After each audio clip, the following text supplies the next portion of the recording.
रोज़ एक ही तरह का खाना खाकर इंसान बोर हो जाता है। कुछ चटपटा, करारा और मज़ेदार सा मिल जाए तो खाने का मज़ा दोबाला हो जाता है।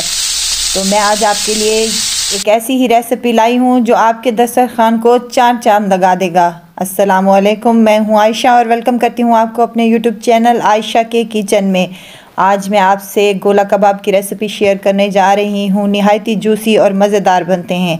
तो चलें बनाना शुरू करते हैं। यहाँ एक मेरे पास चॉपर है। अगर आपके पास चॉपर अवेलेबल नहीं है तो आप कीमे जहाँ से लेते हैं वहीं से 2 से 3 बार कीमे को मशीन से चॉप करवा लें। अब यहाँ पर अदरक है मेरे पास, लहसुन है और 3 हरी मिर्चें हैं मेरे पास, ये इसमें शामिल कर दें। ये बीफ का कीमा है और ये तकरीबन 750 ग्राम के करीब है। यहाँ पर मेरे पास एक ब्राउन प्याज है जिसको मैंने ब्राउन कर लिया है और बाद में निकाल कर इसमें शामिल कर देना है। अब कुछ मिसाले शामिल करने लगी हूँ। नमक है, गरम मसाला है मेरे पास, सूखा धनिया है, हल्दी है, लाल मिर्च का पाउडर है, कुटा भुना ज़ीरा है और ये अदरक का पाउडर है। ये तमाम चीज़ें इसमें शामिल कर दें। अगर आपके पास अदरक का पाउडर अवेलेबल नहीं है तो आप इसको स्किप भी कर सकते हैं। तो यहाँ पर मैं दही का इस्तेमाल करूँगी।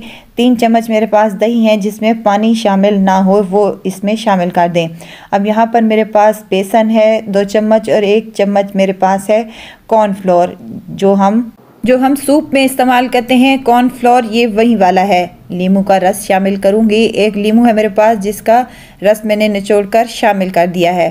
ख्याल रहे कि गुठलियाँ अंदर ना जाएं।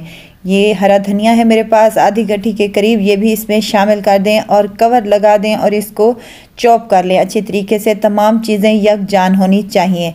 यहाँ पर अगर आपको मेरी वीडियो ज़रा सी भी अच्छी लग रही है तो लाइक करें, सब्सक्राइब करें और साथ ही में बेल आइकन के बटन को भी ज़रूर प्रेस कर दिया करें ताकि मेरी हर नई आने वाली वीडियो आप तक पहुँचती रहे। तो माशाल्लाह से यहाँ पर मैंने चॉपिंग कर ली है। बेहतरीन सा हमारा कीमा बनकर रेडी हो चुका है और मज़ेदार सा हमारा यहाँ पर मसाला भी रेडी है। अब इसको हम एक बाउल में कन्वर्ट कर लेंगे। यहाँ पर 2 चम्मच के करीब मैं ऑयल शामिल करूँगी ताकि ये बेहतरीन से जूसी से ही हमारे मज़ेदार से गोला कबाब बन जाएं। अब दरमियान में से एक होल कर लेंगे ताकि हम इनको चटपटा सा और धुआंधार सा बना लें।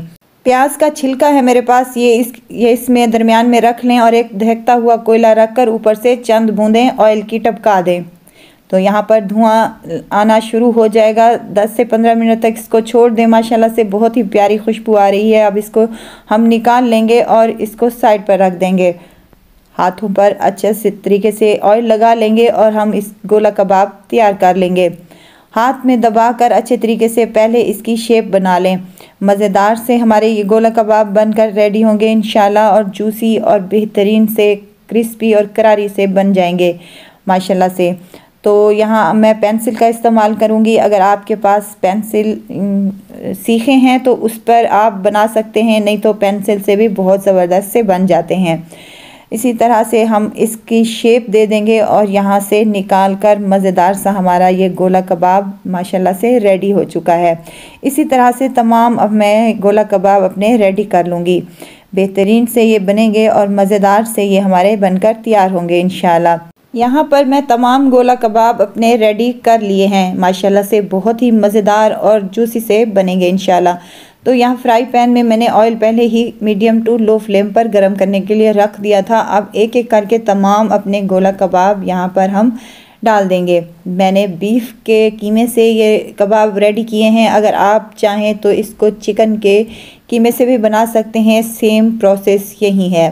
अब 5 से 7 मिनट माशाल्लाह से लगेंगे तो हम इसकी साइड को चेंज कर लेंगे। बहुत ही मज़ेदार सा और यमी सा कलर आया है और बहुत ही मज़ेदार से ये बनकर रेडी हुए हैं। इसी तरह उलटते पुलटते हुए इसकी तमाम साइडों को हम फ्राई कर लेंगे। बेहतरीन से और मज़ेदार से ये बनकर रेडी हुए हैं। अब यहाँ पर कुछ वेजिटेबल है मेरे पास जिन्हें मैंने जूलियन शेप में काट लिया है। इन तमाम को उसी फ्राई पैन में शामिल कर दें ताकि हमारा जो एक्स्ट्रा ऑयल बचा है वो भी ज़ाया ना हो और इसमें भी थोड़ा सा कलर आ जाए और फ्लेवर भी आ जाए। तमाम सब्जियों को हमने बस 1 से 2 मिनट तक सौते कर लेना है। सब्जियों में प्याज है मेरे पास, शिमला मिर्च हैं और टमाटर है। ये हम इसको प्लेट में निकाल लेंगे तो माशाल्लाह से बहुत ही प्यारी और यमी सी लग रही हैं। तो यहाँ पर मैं सर्व करूँगी इसको। आप इसको पूरी पराठे के साथ या इसको नान के साथ भी खा सकते हैं। बहुत ही डिलीशियस लगेंगे और बहुत ही ज़बरदस्त से ये बनकर रेडी होंगे इंशाल्लाह। ज़रूर ट्राई कीजिएगा और मुझे दुआओं में ज़रूर याद रखिएगा। खुश रहें, खुशियाँ बांटें। इजाज़त चाहती हूँ, फिर आऊँगी इंशाल्लाह नई और मज़ेदार सी चटपटी रेसिपी के साथ। आयशा को दीजिए इजाज़त। अपना बहुत सारा ख्याल रखिएगा। अल्लाह हाफ़िज़।